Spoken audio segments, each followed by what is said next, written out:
இப்போ ECR OMR செம்ம connect. Stepstone secret plot near Kovalam ECR. Beach resort plot just 24 lakhs ல. Launching offerல plot வாங்குங்க 5 lakhs profit.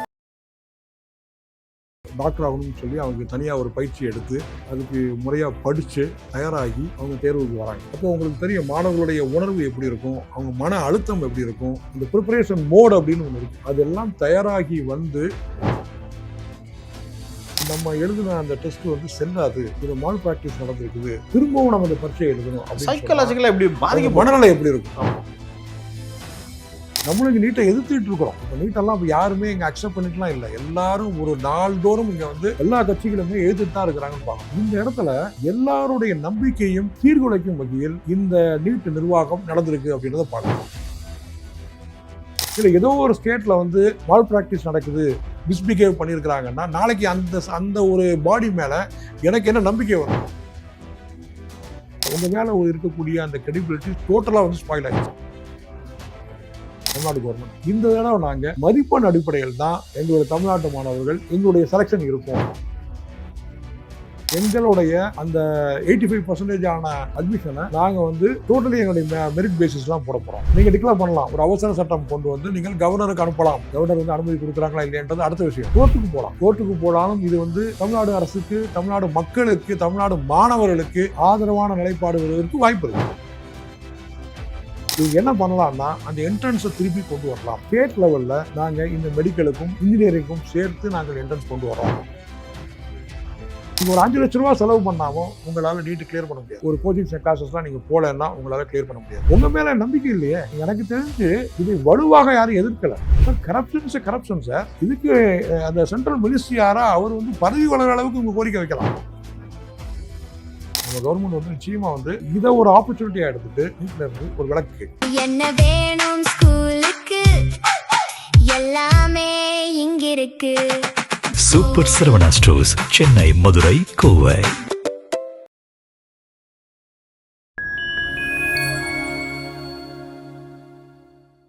Fine time நேயர்களுக்கு வணக்கம். இன்று நம்மோடு இணைந்திருப்பவர் சமூக ஆர்வலர் திரு முருகன் அவர்கள். சார் வணக்கம். சார் வணக்கம். இந்தியாவே வந்து உலுக்கி போட்டிருக்க ஒரு விஷயம் என்னன்னு பார்த்தீங்கன்னா அந்த நீட் தேர்வு ரத்து. சார் எவ்வளவு மாணவர்கள் கஷ்டப்பட்டு படிச்சு கடைசி டைம்ல எங்கேயோ ஒரு இடத்துல ஒரு மால் பிராக்டிஸ் நடந்திருக்கிறதுனால ஒட்டு மொத்தமா இன்னைக்கு ரத்தாயி மாணவர்கள் இன்னைக்கு சொல்ல முடியாத அந்த துயரத்தை ஃபேஸ் பண்ணிட்டு இருக்காங்களே சார், நீங்க எப்படி சார் பாக்குறீங்க? அதாவது ஒரு மாணவர்கள் வந்து ஒரு தேர்வுக்கு வந்து தயாராகிறாங்க அப்படின்றது ஒரு சாதாரண விஷயம் கிடையாது.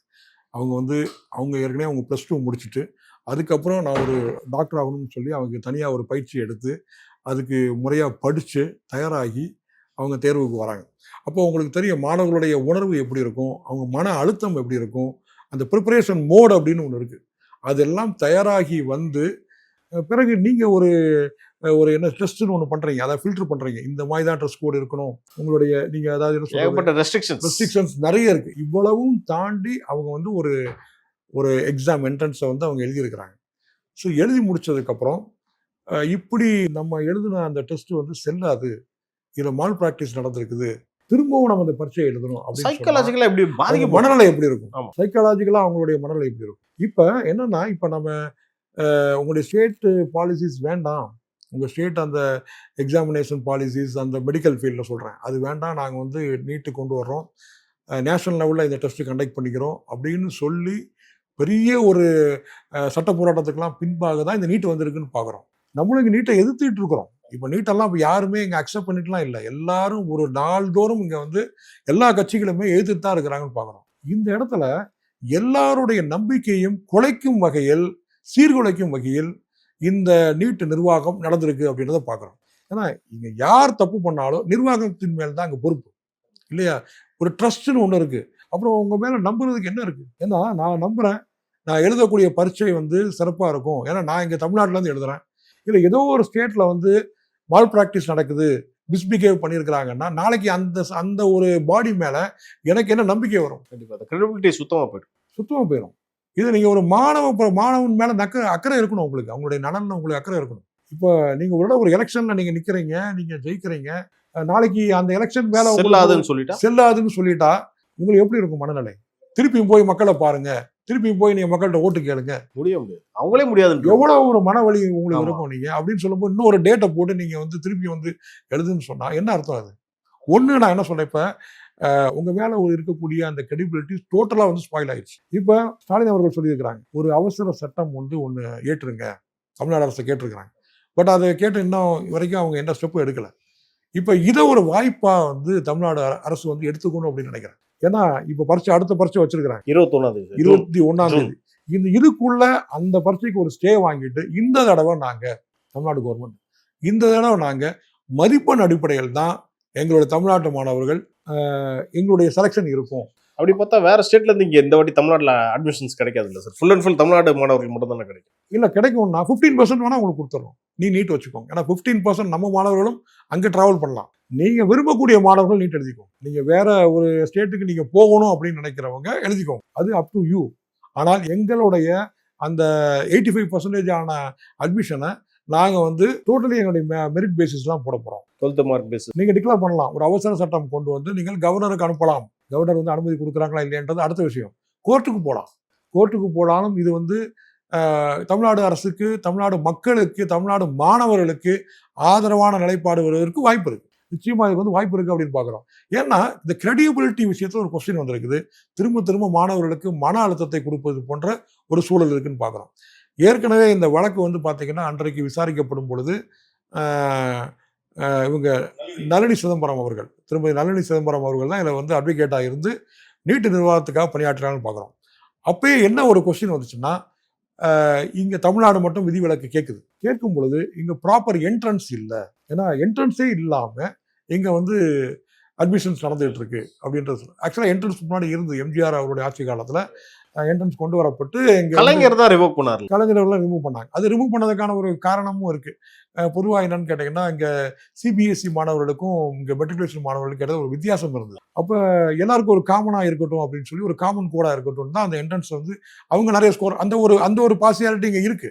இப்போ நாம என்ன பண்ணிருக்கோம், சிலபஸ் வந்து அப்கிரேட் பண்ணிருக்கிறோம். இப்போ இங்க இருக்கக்கூடிய மெட்ரிகுலேஷனும் சரி, ஸ்டேட் போர்டும் சரி, ஓரளவுக்கு இங்க நம்ம சிபிஎஸ்இ அளவுக்கு இல்லாட்டினா கூட நம்ம அப்கிரேட் பண்ணிருக்கோம் அப்படின்றத பார்க்கிறோம். இவங்க என்ன பண்ணலாம்னா அந்த என்ட்ரன்ஸை திருப்பி கொண்டு வரலாம். ஸ்டேட் லெவல்ல நாங்க இந்த மெடிக்கலுக்கும் இன்ஜினியரிங்கும் சேர்த்து நாங்கள் என்ட்ரன்ஸ் கொண்டு வரோம். மாணவர்களுக்கு அது ரொம்ப யூஸ்ஃபுல்லாகவும் இருக்கும் சார். ஏன்னா இன்னைக்கு வந்து ஒரு கிராமப்புறத்துல படிக்கிற மாணவர்கள் சிபிஎஸ்இ ரேஞ்ச் அந்த சிலபஸ் வந்து கோப்பப் பண்ண முடியல. ஸோ இப்போ ஸ்டேட் போர்டு சிலபஸ்ல வந்து ஒரு என்ட்ரன்ஸ் இருந்தால் ஈஸியாக அவங்க கிளியர் பண்ணவும் வாய்ப்பு இருக்கு சார். நிச்சயமா சார். சார் இப்போ வேற ஒன்றும் இல்லை. இப்போ நீங்கள் வந்து 2 வீலர் ப்ராக்டிஸ் பண்ணியிருக்கிறீங்க, இல்லை நீங்கள் வந்து ஒரு கார் ப்ராக்டிஸ் பண்ணியிருக்கிறீங்க. நீங்கள் அந்த ஒரு கார் டிரைவிங் நீங்கள் எடுத்துட்டீங்க. ஸோ இப்போ உங்களை வந்து ஒரு ஹெவி வெஹிக்கிள் ஓட்ட சொன்னால் நீங்கள் உங்களால் ஓட்ட முடியுமா? முடியாது. இதுதான் ஒரு விஷயம். இவங்க ப்ராக்டிஸ் பண்ணியிருக்கிறது பார்த்தீங்கன்னா என்ன மோடு, ஸ்டேட் போர்டு, மெட்ரிகுலேஷன். இப்போ இதில் ப்ராக்டிஸ் பண்ணியிருக்கும் போது இதில் கொஸ்டின்ஸ் கேட்டால் தான் ஆன்சர் பண்ண முடியும். சிபிஎஸ்இ மாணவர்களை, ஏன்னா சிபிஎஸ்இ சிலபஸ் அப்படின்றது பார்த்தீங்கன்னா வாஸ்ட், எங்கே இருந்தாலும் கேட்கலாம். இப்போ ஒரு ப்ரிஸ்கிரைப் பண்ணி ஒரு டாபிக் உள்ள இதை மட்டும் தான் கேட்பாங்க அப்படின்லாம் கிடையாது. அதனுடைய ஆத்தர் லெவல் புக்ஸ் வேற என்னெல்லாமோ இருக்கும். அந்த கலெக்ஷன் ஆஃப் த மெட்டீரியல் எங்கே இருந்து வேணாலும் அவங்க கேட்கலாம். இது ஒரு வைட் ரேஞ்ச் வந்து சிபிஎஸ்இல இருக்கு. அப்போ நம்ம மாணவர்கள் படிக்கிற சிலபஸ் அப்படின்றது வேற. அப்போ நம்ம மாணவர்களுக்கு என்ன ஃபீட் பண்ணியிருக்கிறோமோ அதுலேருந்து கேட்கறது தான் நமக்கு நல்லது. இது ஒரு பெரிய ஒரு டிஸ்டன்ஸ், ஒரு கேப் வந்து இருக்கதான் செய்யுது. நம்ம உடனடியாக தான் நம்ம வந்து அந்த சிலபஸை நம்மளால அடாப்ட் பண்ண முடியாதுன்றது ஒரு விஷயம் இருக்குது. பட் என்னன்னா அதுக்காக நம்ம மாணவர்கள் குறைவில்லை. ஏன்னா எவ்வளவோ டாக்டர்ஸ் இங்க வந்திருக்கிறாங்க, எவ்வளவோ ஹாஸ்பிட்டல்ஸ் இருக்குது. இங்க இருக்கக்கூடிய நம்முடைய சிலபஸையும் நாம குறைச்சி பயப்பட முடியாது. அப்போ என்ன பண்ணலாம் அப்படின்னா என்ட்ரன்ஸ் கொண்டு வர்றது ஒரு பெஸ்ட்.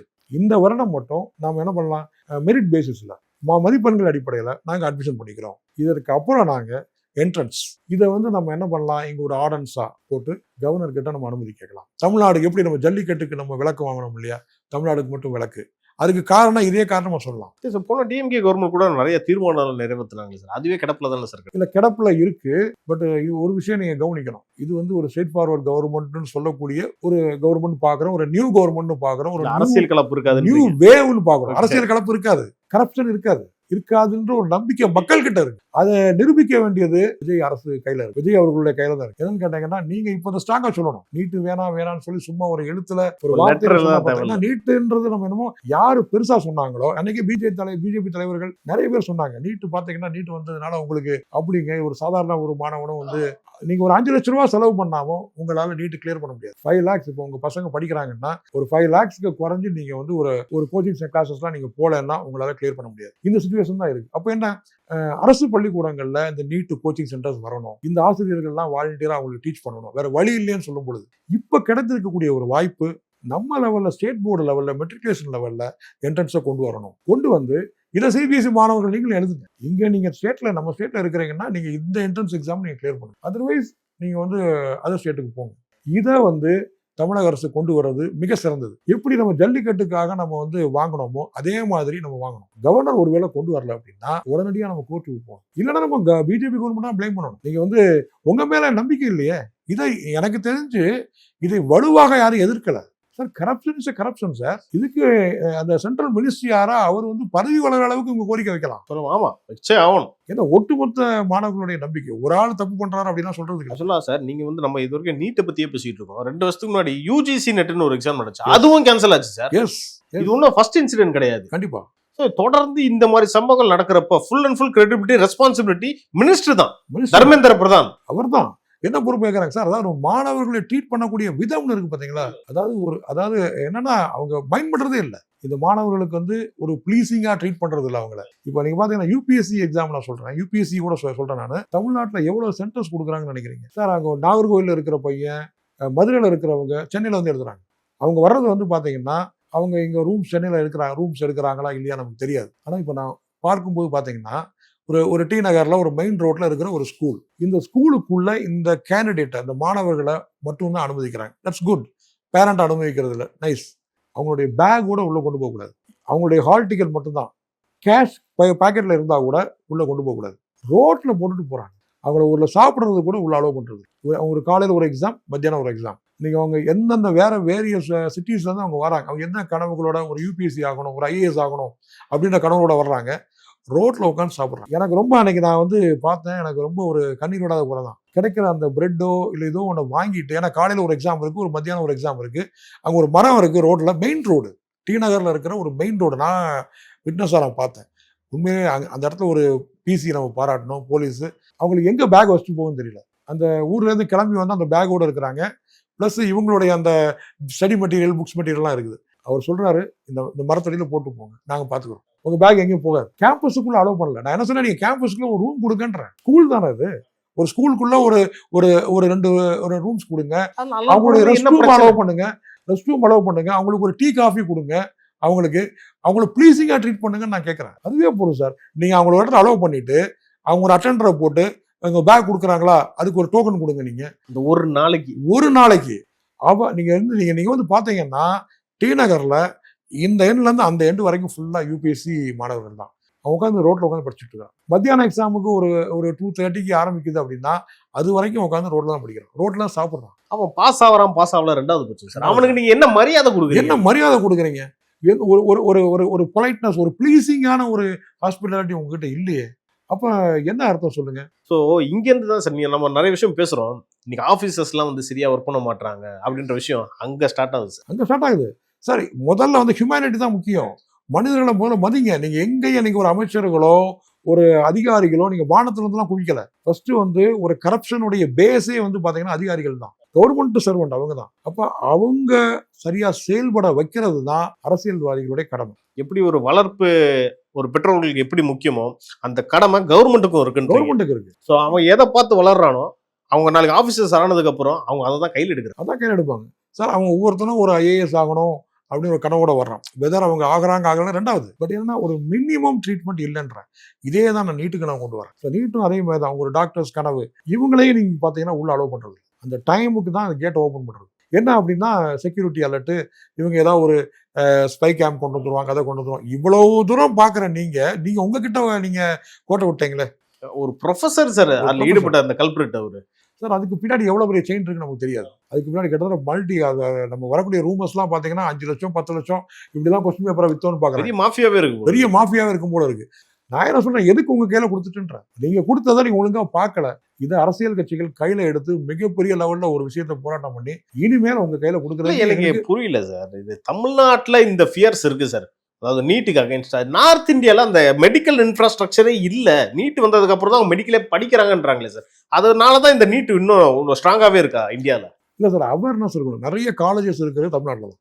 ஆக்சுவலா மெடிக்கல் காலேஜ் வந்து பாத்தீங்கன்னா தமிழ்நாட்டில் வந்து எடப்பாடி அவர்களுடைய பேரிலே ஒரு 11 காலேஜ் 10 காலேஜ் கொண்டு வந்தாரு. அன்புமணி ராமதாஸ் அவர்கள் வந்து சென்ட்ரல் மினிஸ்டரா இருக்கும் பொழுது நிறைய மெடிக்கல் காலேஜ் இங்க அப்ரூவல் கொடுத்தார், பிரைவேட் மெடிக்கல் காலேஜ் எல்லாமே. அன்றைக்கும் பாத்தீங்கன்னா ஜெயலலிதா அவர்களும் கருணாநிதி அவர்களும் போட்டி போட்டு இங்க காலேஜஸ் கொண்டு வந்தாங்க. போட்டி உண்மையிலே ஹெல்த்தியான ஒரு போட்டி தான் அது. வந்து அதே மாதிரி இட ஒதுக்கீடு அதே மாதிரி தான் பண்ணாங்க நிறைய. அப்ப என்னன்னா இன்னைக்கு தமிழ்நாடு அதுதான் உங்களுக்கு கண்ணை உறுத்துதுன்னு நினைக்கிறேன். கிட்டத்தட்ட இவ்வளவு காலேஜஸ் இருக்குதுங்க. அப்ப இந்த சீட்ஸை வந்து நம்ம யூட்டிலைஸ் பண்ணா என்ன, இது ஒரு காமன் ஃபேக்டரா எடுத்து கொண்டு வந்தா என்ன அப்படின்றது. சிலபஸ்லயும் நமக்கு வித்தியாசம் இருக்கு. அவங்க சிலபஸ்லயும் நம்ம சிலபஸ்லயும் வித்தியாசம் இருக்கு. நம்ம வந்து அவ்வளவு அப்கிரேட் இல்லைன்னு ஃபீல் பண்றாங்க. பட் எதுவா இருந்தாலும் என்ட்ரன்ஸை நம்ம கொண்டு வந்தோம் அப்படின்னா இங்கேயே நம்ம கண்டக்ட் பண்றதுக்கு வாய்ப்பு இருக்கு. இந்த தடவை இந்த கவர்மெண்ட் கிளைம் பண்ணி பார்க்கலாம், எங்களுக்கு வந்து திருப்பி எங்க மாணவர்கள் டெஸ்ட் எழுத வேண்டாம், இதுல இருந்து எங்களுக்கு விலக்கு கொடுக்கணும். என்ன சொல்லணும், மாணவர்கள் நீங்க படிச்சுட்டே இருங்க, நாங்க ஒரு சிறப்பு திட்டத்தை கொண்டு வர்றோம், கவர்னர் முன்னாடி நாங்க வந்து இதை அளிக்கிறோம், இருந்தாலும் நாங்க கோர்ட்டுக்கும் போறோம்ன்ற விஷயத்தை சொல்லி அரசாங்கம் சப்போர்ட்டா இருக்கணும். மேனிபுலேட் பண்ணக்கூடாது.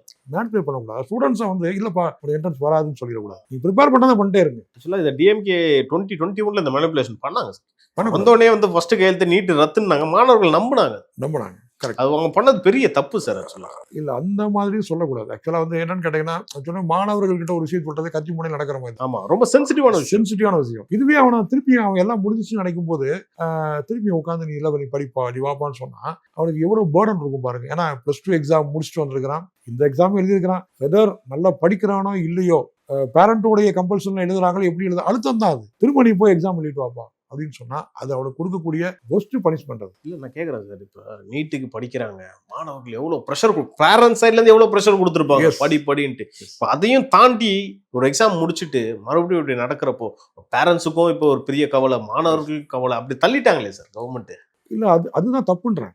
அதுக்கு பொறுப்பேற்று மத்திய அரசாங்கம் என்ன பண்ணணும்னா நீட்டை வந்து ஸ்டேட் கவர்மெண்ட் கையில கொடுத்தணும். எங்களால பார்க்க முடியல, ஏன்னா நாங்கள் சிஸ்டத்துல ஃபெயிலியர் ஆயிட்டோம். தயவு செஞ்சு நீங்க இந்த பேசிஸ்ல போட்டுக்கோங்க, இல்லைன்னா நீங்க என்ட்ரன்ஸ் கண்டக்ட் பண்ணிக்கோங்க அப்படின்னு சொல்லி அந்தந்த ஸ்டேட் கிட்ட கொடுக்கறது தான் நல்லது.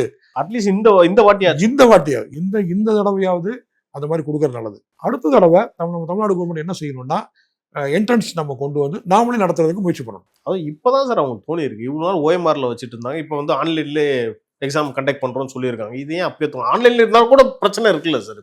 ஆன்லைன்ல வந்து பாத்தீங்கன்னா இன்னைக்கு நிறைய கண்ட்ரோல் பண்ணக்கூடிய பெரிய பெரிய கம்பெனிஸும் இன்னைக்கு ஆன்லைன்ல எக்ஸாம்ஸ் கண்டக்ட் பண்றாங்க, இன்டர்வியூ கண்டக்ட் பண்றாங்க. நிறைய இன்னைக்கு ஏஐ டெக்னிக்ஸ்லாம் வந்துருக்கு. இப்போ உங்க ஐபாலை நீங்க அசைச்சா கூட உங்களுக்கு தெரிஞ்சிடும். அது வந்து அந்த மிஷின் வந்து கேப்சர் பண்ணுதுன்னு பார்க்குறோம், டிடெக்ட் பண்ணுது அப்படின்னு பார்க்குறோம். அந்த அளவுக்கு இன்னைக்கு ப்ரோக்ராம்ஸ் இருக்குன்னு பார்க்குறோம். இருந்தாலும் நம்ம பசங்கள்லாம் கில்லாடி ஏஐயை வந்து சீட் பண்ணுற அளவுக்கு பார்த்தீங்கன்னா நிறைய இருக்குங்க. ChatGPT இருக்குது, அது இருக்குது, இது இருக்குது, அதெல்லாம் அவங்க வந்து. பட் என்ன அப்படின்னா இதை நீங்கள் ஸ்டேட் கவர்மெண்ட்டை கொடுங்க. ஸ்டேட் கவர்மெண்ட் ஒரு வேளை இந்த மாதிரி ஏஐயில் ஆன்லைனில் பண்ணலாமா, அல்லது வந்து இந்த மாதிரி ஒரு ரிட்டன் எக்ஸாம் வைக்கலாமா அப்படின்றத ஸ்டேட் கவர்மெண்ட் வில் டிசைட். எதுக்கு எல்லா பொறுப்பையும் நீங்களே ஏற்றுக்கிறீங்கன்ற நீங்கள் வந்து இதை என்ன சொல்கிறது, நமக்கு அந்த ஸ்டேட் கவர்மெண்ட்னு ஃபார்ம் பண்ணி அவங்க கையில் கொடுத்தாச்சு, திருப்ப நீங்கள் எதுக்கு அதை வாங்குறீங்க? இல்லை, இது வந்து ஏற்கனவே இப்போ எஜுகேஷன்ன்றது ஒரு கன்கரண்ட் லிஸ்ட்டில் எதுக்கு நீங்கள் கொண்டு போகிறீங்க? மெடிக்கல் அங்கேயா கொண்டு போகிறீங்க? திரும்ப கன்கரண்ட் லிஸ்ட்டில் இருந்து நீங்கள் ஸ்டேட் லெவலுக்கே நீங்கள் ஸ்டேட் லிஸ்ட்டுக்கே கொடுத்துருங்கன்றான். ஏன்னா அவங்க ஹாஸ்பிட்டல் அவங்க கையில் தான் இருக்குது. இன்னைக்கு நீங்கள் மெடிக்கல் கவுன்சிலுடைய நாம்ஸ் தான் எல்லாமே, அவங்க என்ன ப்ரிஸ்கிரைப் பண்ணுறாங்களோ அதுதான் விஷயமே. பட் இங்கே வந்து அதே சிலபஸ் தான். அப்போ உங்கள் ஓவர் லோடை நீங்கள் எடுத்துட்டு அங்கே தவறு நடக்கிறத விட நீங்கள் தனிப்பட்ட முறையில் அதை செப்பரேட் பண்ணி கொடுக்கறது தான் நல்லது. ஸோ அப்போ இந்த கேஸில் எப்படி சார் எடுத்துக்கிறது? எய்ம்ஸ், ஜிப்மர் இதெல்லாம் நம்ம சென்ட்ரல் போர்டில் தான் நம்ம எடுத்துக்கணுமா? இல்லை, எய்ம்ஸை வந்து நம்ம கிளைம் பண்ண முடியாது. ஏன்னா எய்ம்ஸோடைய மானிட்டரிங் எல்லாமே சென்ட்ரல் கவர்மெண்ட் தான், ஜிப்மர் ஆல்சோ அதுதான். அப்போ ஸ்டேட் கவர்மெண்ட் இங்கே நம்ம அதை நமக்கு கிளைம் பண்ணி பிரோஜனம் இல்லை, நமக்கு ஒன்றும் செய்ய முடியாது. பட் இங்கே நமக்கு வந்து பார்த்தீங்கன்னா ஸ்டேட் கவர்மெண்ட் தான் ரன் பண்ணுது. நம்முடைய அந்த மெடிக்கல் கவுன்சில் ஃபுல்லாக ரன் பண்ணுறது ஃபுல்லாகவே ஸ்டேட் கவர்மெண்ட் தான். அப்போ அவங்க கையில் பொறுப்பு கொடுக்குறது நல்லது. இன்னொரு விஷயம் நான் சொல்கிறதுக்கு பார்த்தீங்கன்னா இங்கே கிறிஸ்டியன் மெடிக்கல் காலேஜ் வெள்ளூரில் இருக்குது. அவங்க தான் லாஸ்ட்டு வரைக்கும் அதை வந்து போராடினாங்க. லாஸ்ட்டு டைம் கூட பார்த்தீங்கன்னா தமிழ்நாடு கவர்மெண்ட் கூட ஓகேன்னு சொல்லிட்டாங்க ஜட்ஜ்மெண்ட்டுக்கு அப்புறம். அவங்க வந்து என்ட்ரன்ஸ் கால்ஃபார் பண்ணாங்க, அவங்க ஒரு என்ட்ரன்ஸ் வைப்பாங்க. நீட் முடிச்சா கூட நீட்டுக்கு முன்னாடி தமிழ்நாடு கவர்மெண்ட் ஒரு என்ட்ரன்ஸ் வச்சு மார்க் பேஸில் எடுத்தாங்க இல்லையா?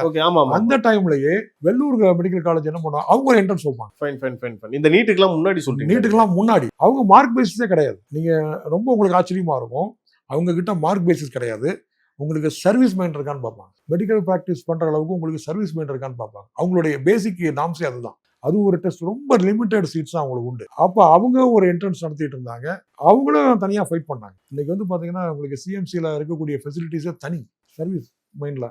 அப்போ இது எல்லாத்தையுமே நீங்கள் என்ன பண்ணலாம், திரும்ப தமிழ்நாடு கவர்மெண்ட்டே நீங்கள் கொடுக்கலாம். அவங்களோட குவாலிட்டியே இப்போ சூப்பராக வேற சார், அவங்களுடைய அந்த அந்த ப்ராக்டிஸ் லெவலே வந்து வேற மாதிரி. சிஎம்சி டாக்டர்ஸ் அப்படின்னு சொன்னால் அது ஒரு எலைட் அங்கே ப்ராக்டிஸ் பண்ணி வர்றவங்க எல்லாருமே. ஏன்னா அவங்க வந்து அப்பார்ட் ஃப்ரம் சிலபஸ் உங்ககிட்ட வந்து நிறைய குவாலிட்டிஸ் வந்து அவங்க வந்து எக்ஸ்ட்ராக்ட் பண்ணுறாங்க. இதெல்லாம் இருக்கான்னு சொல்லி பார்க்குறாங்க. ஸோ நான் என்ன சொல்கிறேன், இந்த மாதிரியான விஷயம்லாம் இருக்கும் பொழுது நீங்கள் மல்டிபிளாக கொடுத்துருக்கன்றேன். இப்போ எம்பிபிஎஸ் மட்டும் தான் இல்லை, ஆயுர்வேதிக் இருக்குது, சித்தா இருக்குது. இப்போ இதையும் நீட்டில் கொண்டு வர முடியுமான்னு முயற்சி பண்ணுறாங்க. ஏன் அந்த வேலையை பண்ணுறீங்க? ஒரு ஒரு ஒரு ஆயுர்வேதிக்கில் என்ன ஒரு மெயின் ஃபியூச்சர் இருக்குன்றது டெல்லியில் இருக்கிறவங்களே தெரியாது. சித்தால என்ன மெயின் ஃபியூச்சர் இருக்குன்றது அங்கே இருக்கவங்களுக்கு தெரியாது. ரீஜன் பேஸ்டு சார், அது ஒரு இடத்துக்கு மாறும் சார். மாறும். இந்த நம்முடைய இந்தியாவுடைய நேச்சரே அதுதான், ஒரு பலமுகத்தன்மை தான். இப்போ காஷ்மீரில் ஒரு சிறப்பு இருக்குது, கேரளாவில் ஒரு சிறப்பு இருக்குது, தமிழ்நாடுக்கு ஒரு சிறப்பு இருக்குது. எதுக்கு நீங்கள் எல்லாத்தையும் நான் சென்ட்ரலைஸ் பண்ணி நான் ஒரே வண்டியில் நான் பூட்டி கொண்டு செயல் பண்ணணும் அப்படின்னு நினைக்கிறீங்க? தனியாக கொடுத்துருங்க. எரர் வருதான்னு பாருங்க. யூனிஃபார்மிட்டி இங்கே தேவையில்லை சார். யூனிஃபார்மிட்டி தேவையில்லை, யூனிட்டி அண்ட் டைவர்சிட்டி தான் தேவை. யுனைட்டி தான் தேவை. கரெக்ட். அதை நீங்கள் வந்து கடைபிடிச்சாலே போதும். நீங்கள் வந்து கம்ப்ரஸ் பண்ணுறதுக்கு பார்க்கக்கூடாது. சார் பொறுத்திருந்து பார்ப்போம். இதுக்கப்புறமும் இந்த சம்பவம் நடக்குதா நடக்கலையான்னு தெரியல. ஆனா ஒண்ணு மட்டும் தெளிவா தெரியுது சார், இந்த சம்பவம் திரும்பவும் என்டி இதே தப்பு பண்ணாங்கன்னா பெரிய பிரச்சனையா போகுது சார்.